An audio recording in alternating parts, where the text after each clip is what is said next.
Perfect. Go for it. All righty. Well, welcome everybody to tonight's call. The little rainy in Chicago, but I think we can all agree the last couple of days the weather has been beautiful for the end of September, beginning of October. We'll take it, right? So I am super excited for tonight's call. Thank you, Hugo, for having me on here on the Deal Vault.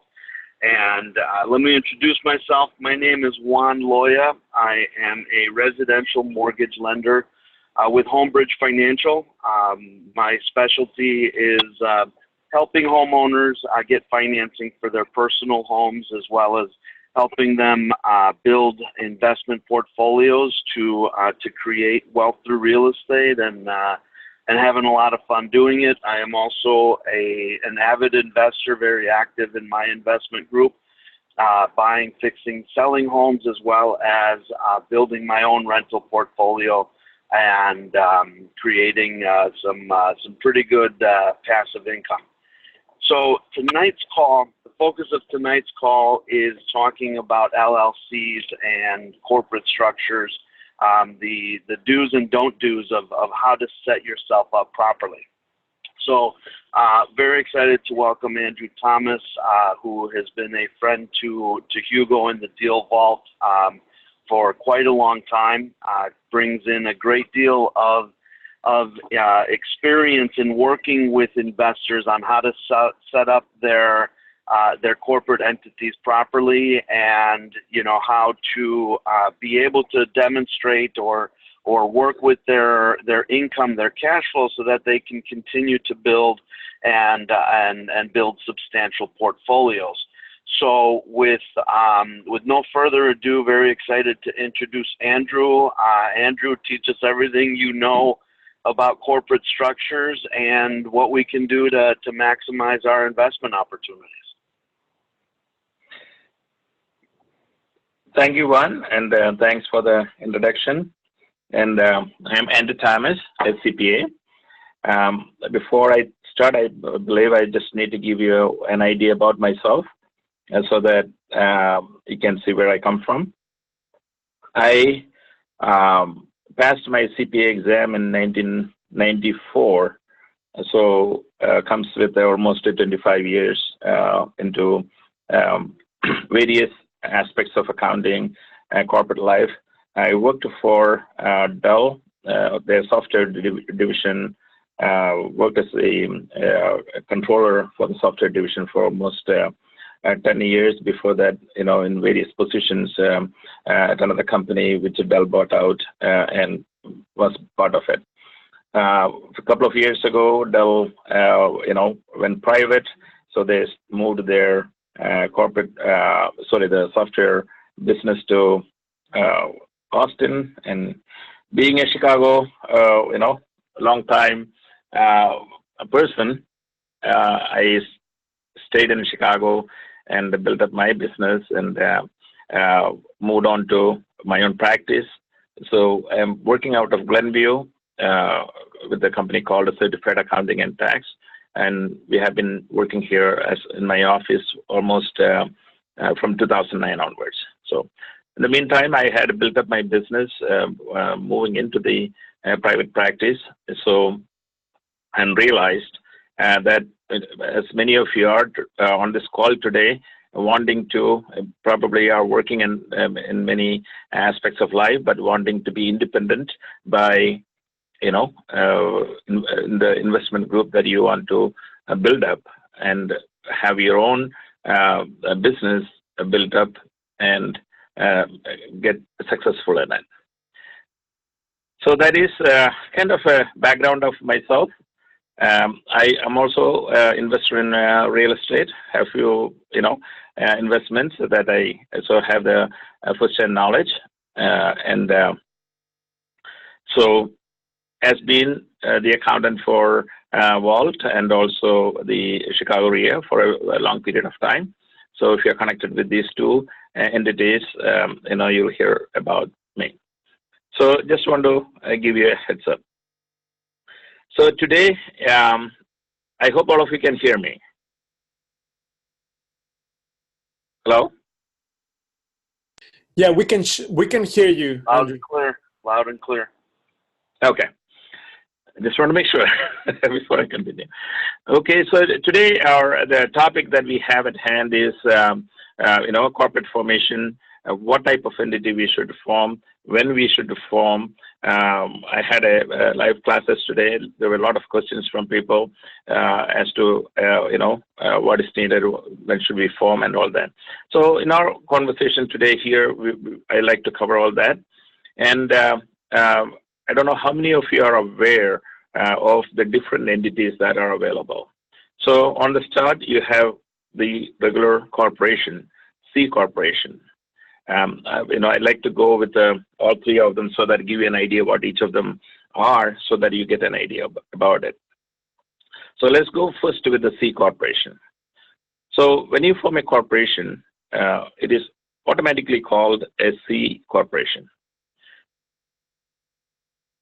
From a tax point of view, with the new tax law changes that happened in December 2017, there is a straight 21% federal taxes on the profits of a C corporation. Depending on the state you are in, if you are in Illinois, there is another 8.75% corporate taxes for Illinois. So altogether, it comes about 21 plus 9, almost 30% corporate taxes that you have to pay on the profit. Now, if you want to take that money out of the company and use it for something, for your own needs, then it comes out as a dividend. That dividend goes into your personal taxes, again based on your tax rate, personal tax rate, anywhere from 10 to 37%. You have to pay the federal taxes, on an average 22%. And then again, if you're in Illinois, another 5%, or whatever state you are in, the tax rate there.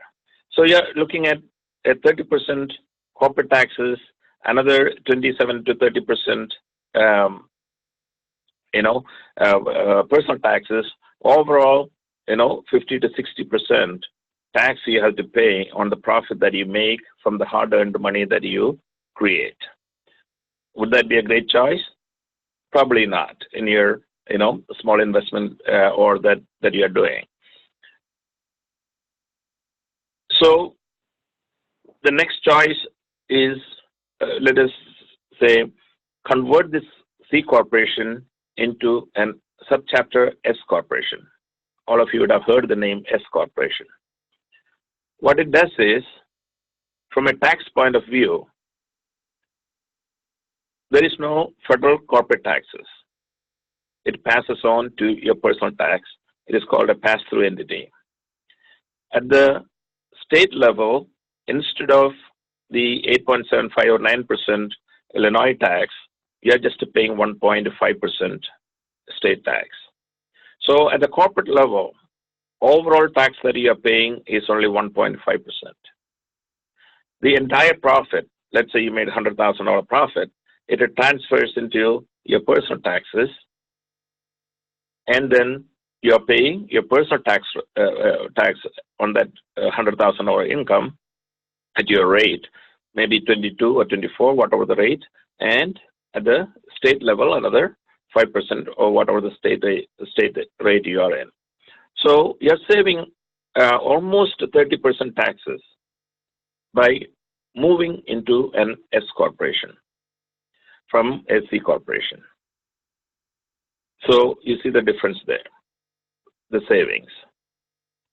The only problem with that is, there are some regulations that keep you from forming a S corporation. So it can be, the shareholders of an S corporation can only be individuals or trust. Another C corporation or another LLC cannot be the shareholder of a S corporation. And when I say individuals, they have to be either citizens, green card holders, or a resident alien, which means a foreign individual cannot, or foreign corporation cannot be shareholder of an S corporation. And the number of shareholders are also limited to 100. So with these, there is some restrictions that happens, but there is a tax saving because it is a pass-through entity. Now let's go to the third one, which is the LLC that most of you have always heard about, talked about. And if you go to a lawyer, they will always tell you to form an LLC. Why? Because most of the lawyers, accountants, doctors, who are all earning their own income and generating their own income in a service situation, since it is difficult to share the profit and loss between the partners, they always form an LLC. So how did the LLC come around? Okay, so I already told you about the C corporation and S corporation. There was another entity called a partnership in the picture. It's a general partnership. So in a general partnership, you have one or two more than one person, and there is a partnership. In a partnership, you can actually, bring in equal amount of capital or at different levels of capital, and then share the profit and loss at various levels, at various reasons. So it could be based on the percentage of revenue. It could be based on the amount of time that you work. It could be based on the number of days that you came to the office. You can set up any rules and share the profit and loss, even though you brought in the equal amount of capital. It could be a situation where the one person is, actively participating in the business. The other person is an investor and bringing in 50% capital. But since the person who is working harder needs to get paid more, you can set up your profit and loss percentage maybe at 80-20, even though the capital is at 50-50. That kind of flexibility is there. But the problem with the partnership is there is no liability protection.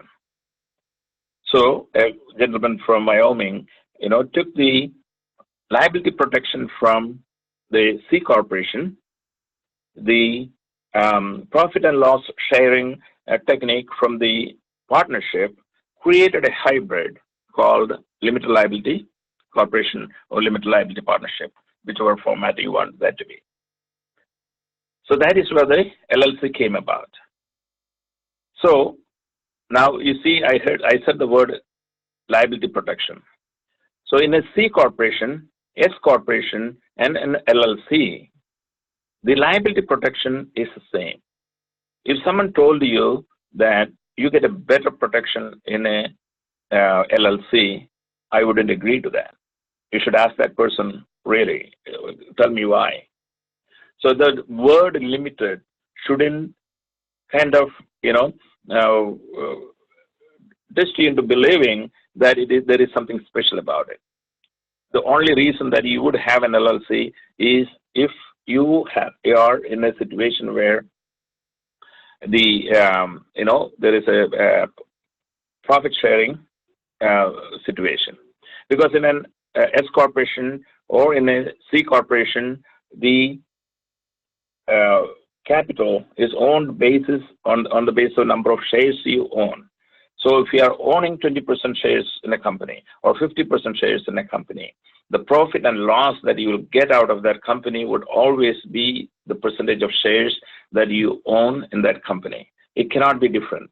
You cannot change it every year saying, okay, this year I will take 20% profit, next year I will take a 40% profit, and you can't change your ownership percentages, on a daily basis or on a weekly basis in a corporation or an S corporation. It becomes very, very difficult to do that, and it is not, business advisable. So that's why you go into an LLC where you can put in capital in a certain structure. You can have the profit and loss sharing in a different structure. Okay, so that is the difference between all three entities. So the C corporation, there is a taxation, there is a double taxation. And then, I didn't tell you the LLC's tax structure. The LLC tax structure is similar to an S corporation. At the corporate level, there is no federal taxes. At the state level, if it is in Illinois, it would be 1.5. Other states would be different percentages. There are states that doesn't have any, corporate taxes. It is a fully passed through since they're paying. It is adjusted in the personal taxes. So it has the same pass-through mechanism that is there with an S corporation and LLC, pass through to your personal taxes and you pay at your personal level. So then the question comes to, why would I choose between an LLC and an S corporation? So it all depends on the situation that you are in. You are all into real estate business. Now, in your participation in the business, there is active business, there is passive business. The active business would be where you're materially participating and actively participating in deals like wholesale deal or flips. So then the passive would be where you're holding the property and renting it. So because it is a passive activity. So it is termed as a passive activity unless you are a real estate professional who can prove that, you have spent, majority of your time in real estate business, and then you can make that passive activity into an active activity and take the full losses or situation. That is a different situation. So the formation of so in situations where you are doing a flip or you are doing a wholesale, I usually suggest to form an S corporation. The reason not a LLC is this.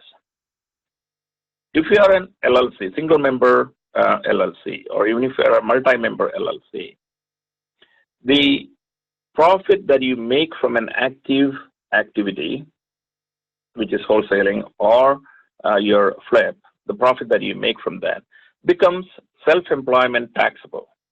So self-employment is almost 15.3%, taxes, which is, 7.65% of employer taxes, 7.6% of employee taxes, both together, 15.3%. So it becomes, additional taxable if it is an LLC.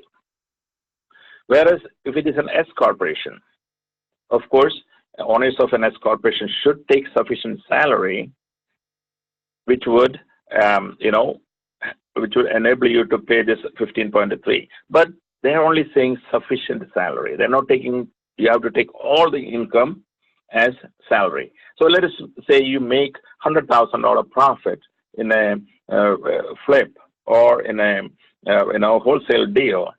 You don't have to pay self-employment tax on the entire, $100,000.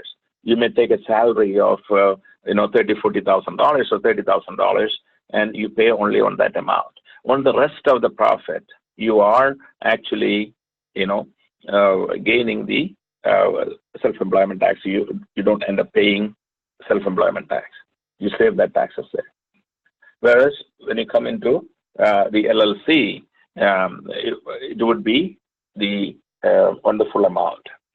Now, if specifically if you are a single member LLC, which means there's only one person in the LLC, what happens is, IRS has not still agreed to the legal status of an LLC, which means there is no separate tax form that is approved by IRS for an LLC. So it still has a partnership tax form, which is 1065. So in order to prepare the tax return and submit to the IRS, there has to be more than one person. There should be a partnership to have a partnership return. Otherwise, in a single member LLC, it is still treated for businesses. It is still treated as a Schedule C, sole proprietorship, and for the passive activity for the rental, it would be in a Schedule E, where you would be reporting all your, even though you have an LLC, entity, you'll be reporting all your rent and hold properties in your personal taxes on Schedule E. So, what happens to Schedule C? That is the most audited item by IRS. Why? You know why? Because people write up a lot of expenses and this and that, and the IRS tend to, it is immediately flagged into auditing. Now, even if you perfectly, do everything right, you put your income and expenses and everything perfectly right? And you have 100% confidence that there's nothing wrong in it. Still, you're putting yourself into a bucket of people who could be chosen for an audit. And I don't know if you want to go through an IRS audit because, as I said, even if you are completely correct, you have to go through that process, which is not an easy thing to do. And, there's a lot of, tension, and you go through that because it is an IRS audit. So that is one reason. That is not the real reason, but that is one of the reasons that probably, you would stay away from, if you are a single member LLC. You may want to convert that into an S corporation so that it will have a separate tax return of itself. So that is something to think about, when you're in your formation. You have to talk to your accountant. You have to talk, the lawyer and the accountant becomes part of your, structure, your corporate structure building. If you could just go to the lawyer alone, what happens is they don't talk about you. They don't care about the taxes. They always, tell you or talk to you about the legal side of it. Of course, we need to know that. You need to have right, structure and everything. But the accountant also will tell you about the taxation part of it, which, just like I told you. So that a combination of both together will help you to form the right structure that is needed for your business. Each person's business is different. There is no, written rule out there, okay, for this you have to do this, for this you have to do that. It all depends on your personal situation, the corporate structure, the things that you're planning to do, and etc. So they have to consider all these all these into consideration, and then make that decision, make the recommendation to you, so that you can make the right choice. So please work with your accountant and your lawyer. Now, a lot of the accountants would do the formation and also give you the tax advice that you need, as I am talking to you right now. So that is important to keep in mind. Okay, so hopefully you're following what I'm saying. Any questions so far?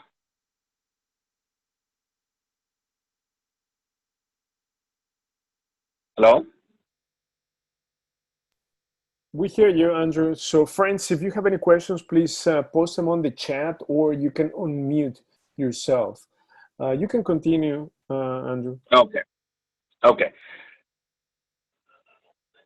So we spoke about the, the tax structure, the formation. Another question that came up to me was, when should I form my corporation? You're starting to get into the business. When should I form? So I would say, when you're ready to start your business, it doesn't have to be when you buy the first property that you start the entity. Okay, if you plan to do your let's say flipping or the wholesale, if you are planning to do your hold and rent, you can form that any time when your thought process started.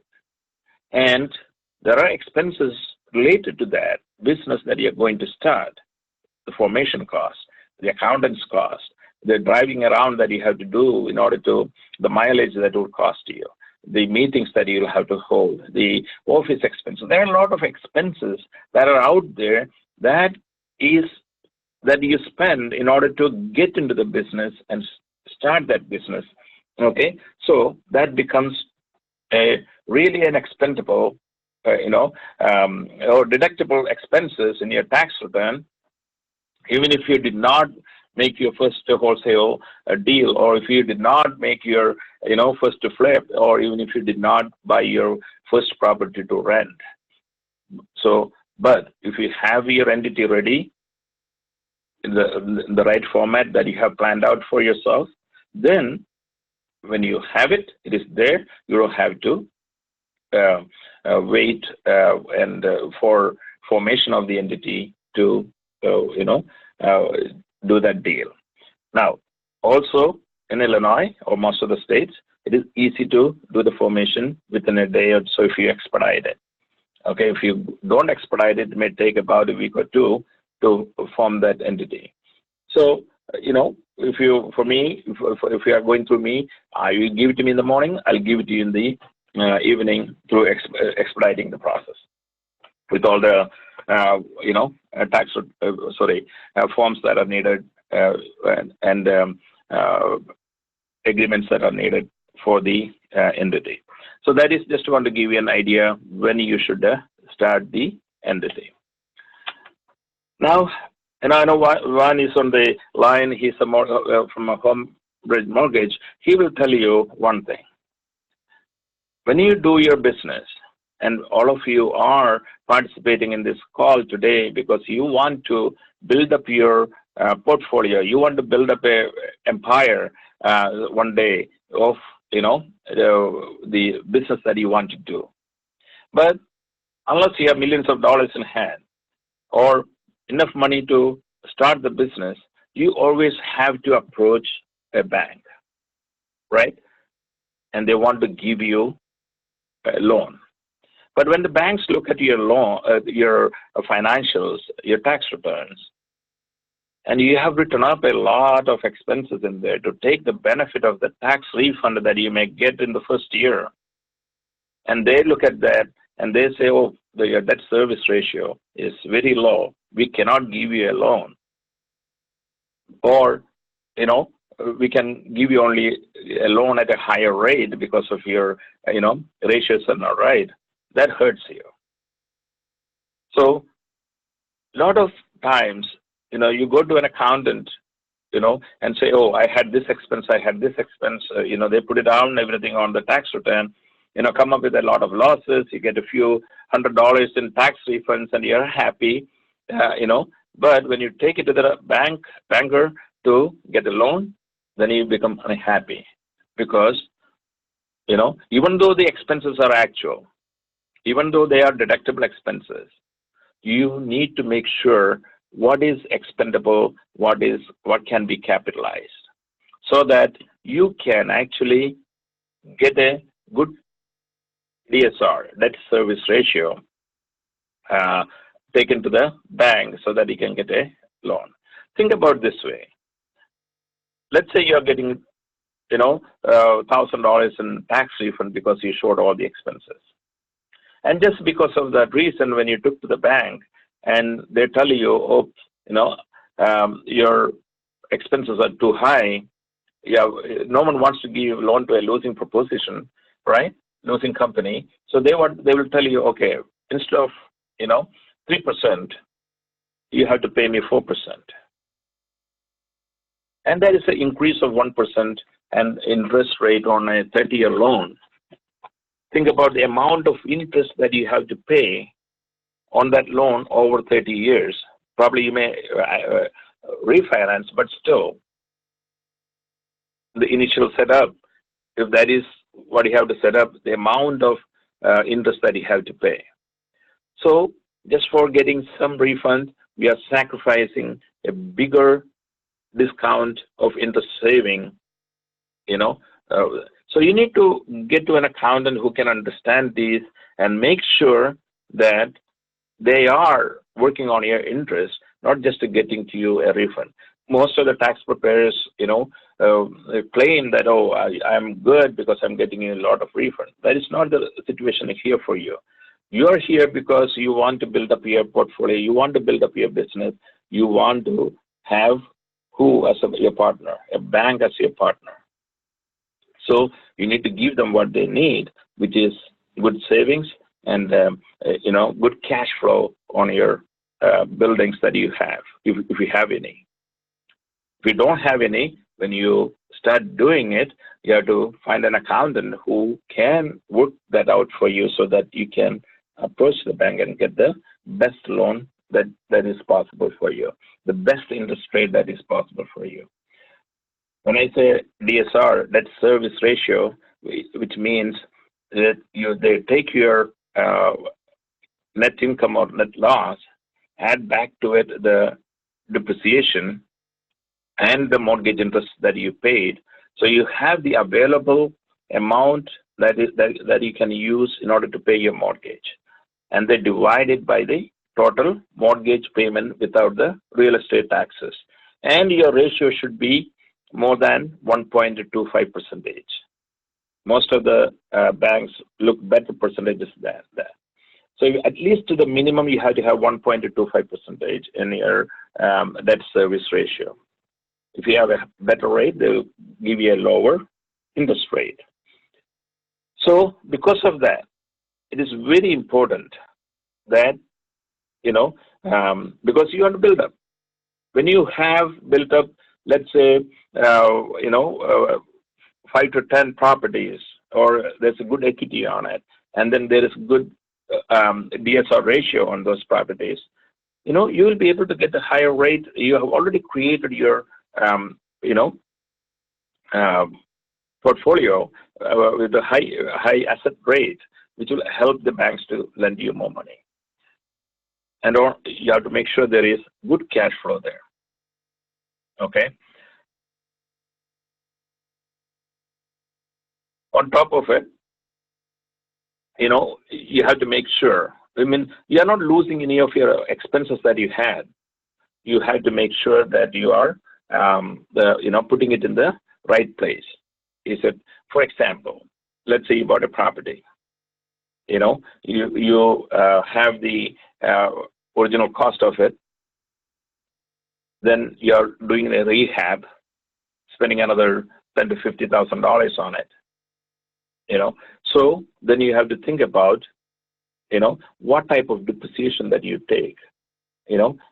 What category of depreciation that you have to take, so that you can benefit the max through that process in getting your cash flow done. So if you have to expense everything, you'll have a loss. Banks won't give it to you. But if you have to capitalize a lot of the things, the first few years, you have to sacrifice some of your tax refunds in order to grow up your portfolio. So just understand that you get to an accountant who understands these possibilities and work with you so that, you can get your financing done properly. Okay.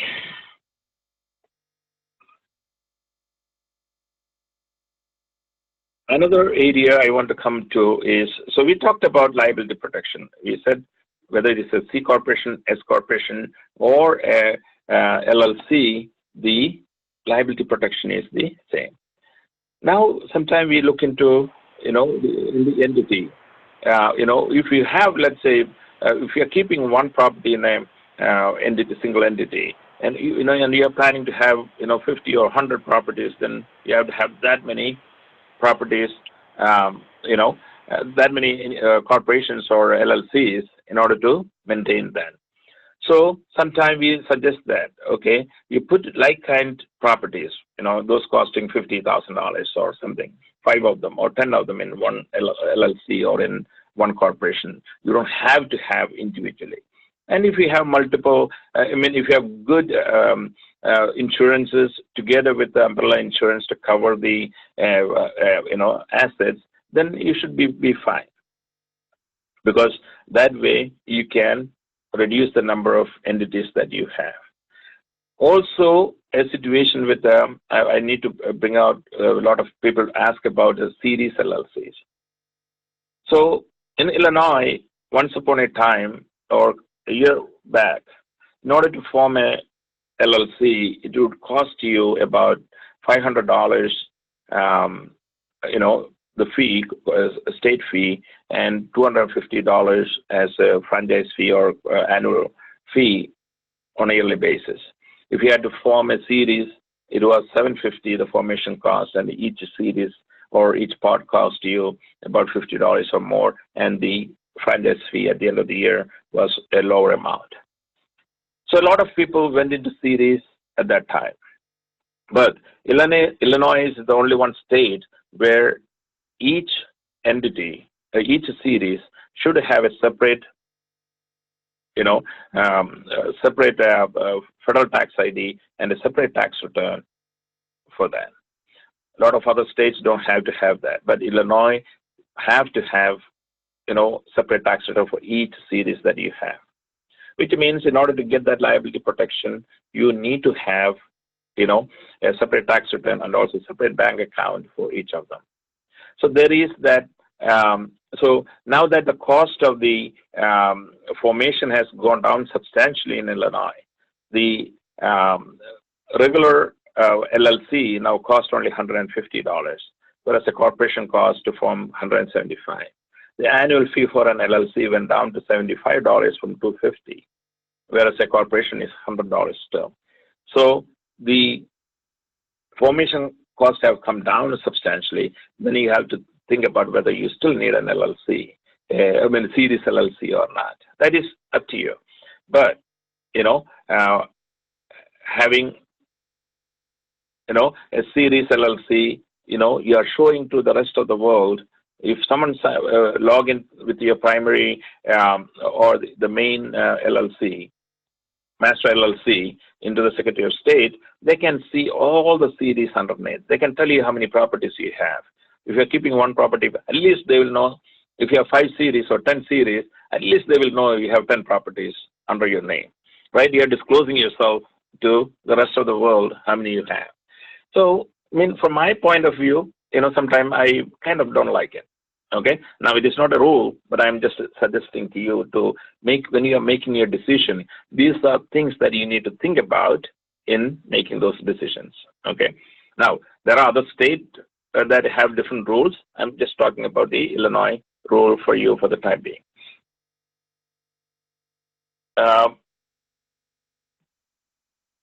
Hello? Hello? Yeah, we hear you. We can still hear you. Oh, okay. Thank you. Okay, so that is something to think about in your formation. So if you have,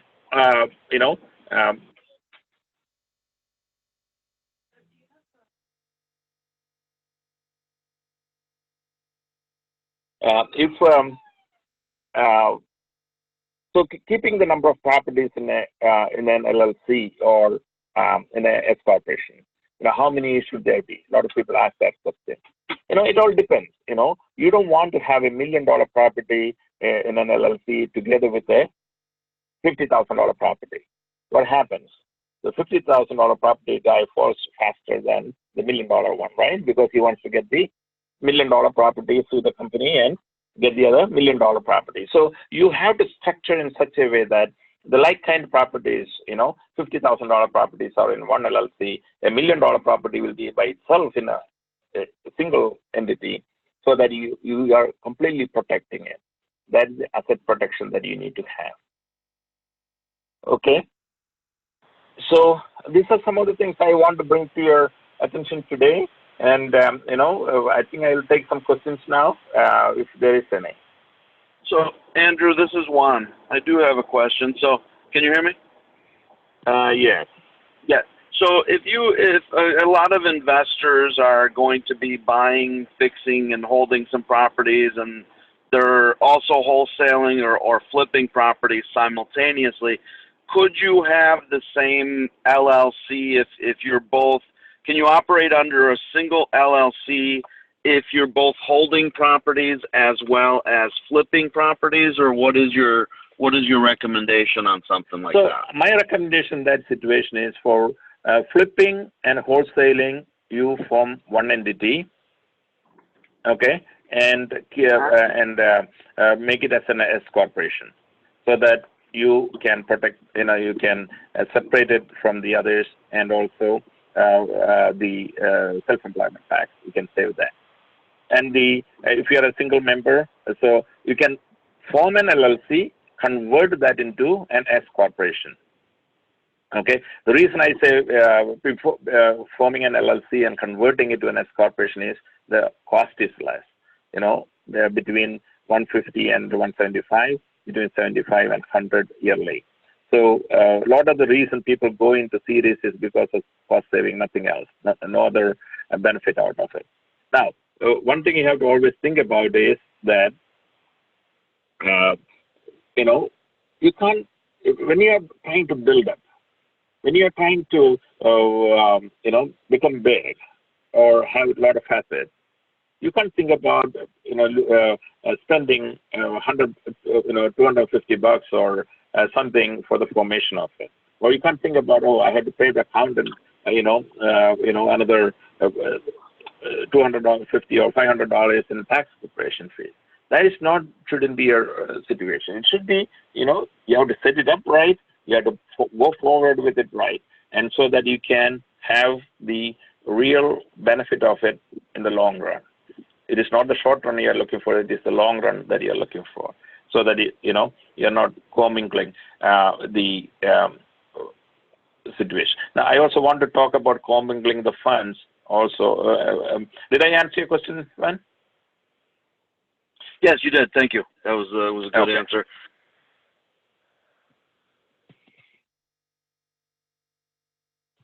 So what's the best way to commingle funds you were about to tell us? Okay, so you shouldn't be commingling funds. Okay, so that is what I wanted to tell you, because most of the time what happens is you take funds from, because you have multiple entities, money comes in each of them, the other one may not have enough money, you always go grab from one entity and put it in the other for the time being. And what happens? A good lawyer, if there is a situation of a lawsuit, a good lawyer can penetrate into it, to get your bank statements and penetrate into it and find that you did commingle the funds, you united all these entities together, and they will go after all the entities together, saying that they are all one. You don't want that to happen.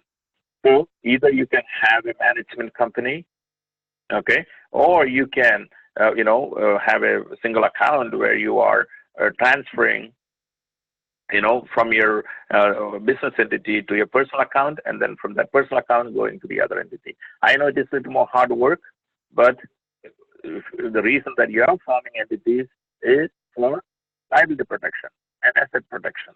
If you can't get those, you don't need these entities, right? You can have all that in your personal name. So you have to be, little more diligent in what we do in getting the funds, so that you have to be very careful about it.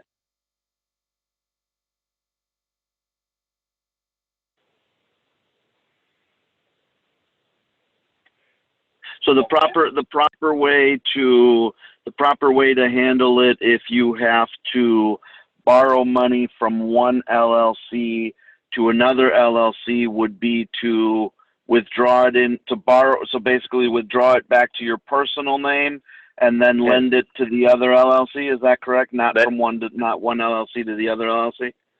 Not from one LLC to the other LLC if you are the owners of those properties, of those LLCs. Okay.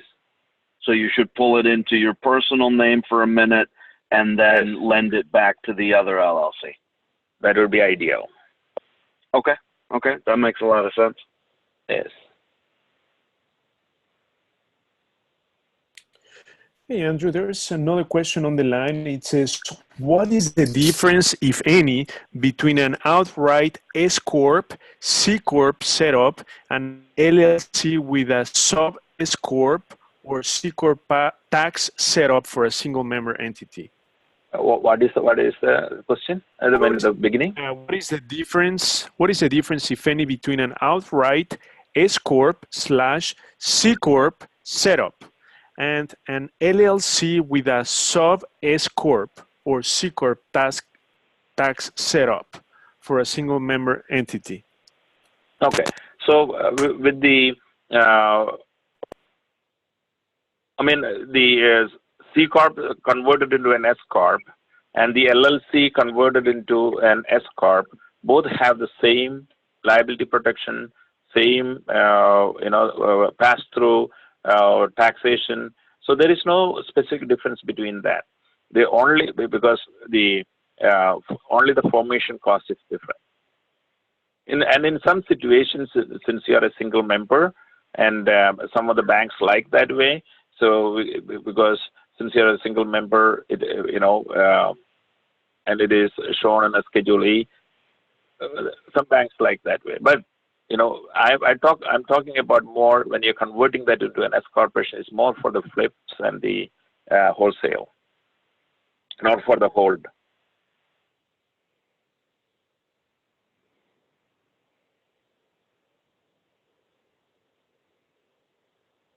Okay.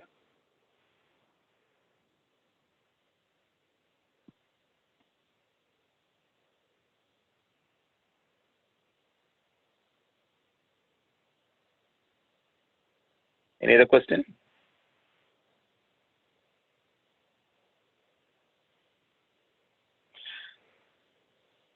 So Andrew, I have to say, tons of great information, lots of great information tonight. One of the points that, as the lender, I want to highlight one of the points that you made, which Sure. was when it comes back to financing the next property, that there's a balance between writing everything off, paying some taxes today so that you have the ability to continue building, versus the temptation of writing everything off, but then when it comes to buying the next property, you're not able to qualify. So it's really, really important to work with an accountant like yourself who understands the balance between wanting to save on tax liability versus the ability to continue building to your portfolio. So that's a really important point to think about. Sure. Because again, too many, I see it every day that, accountants, they try to show their worth based on the amount of tax refund that you get. But in this game, it's more complicated than that. You have to really be thinking long picture and how big do I want to build? And then once you get to the point that you've built what you wanted, all right, now you can write everything off. Exactly. And the thing is, you're not losing the expenses that you are done, because you are depreciating, you're creating an asset out of it as a depreciable asset. And in the future years, when you really have, built up and you have income, and in the first years, you may not have a lot of income, and that is why you are ending up with showing a lot of losses.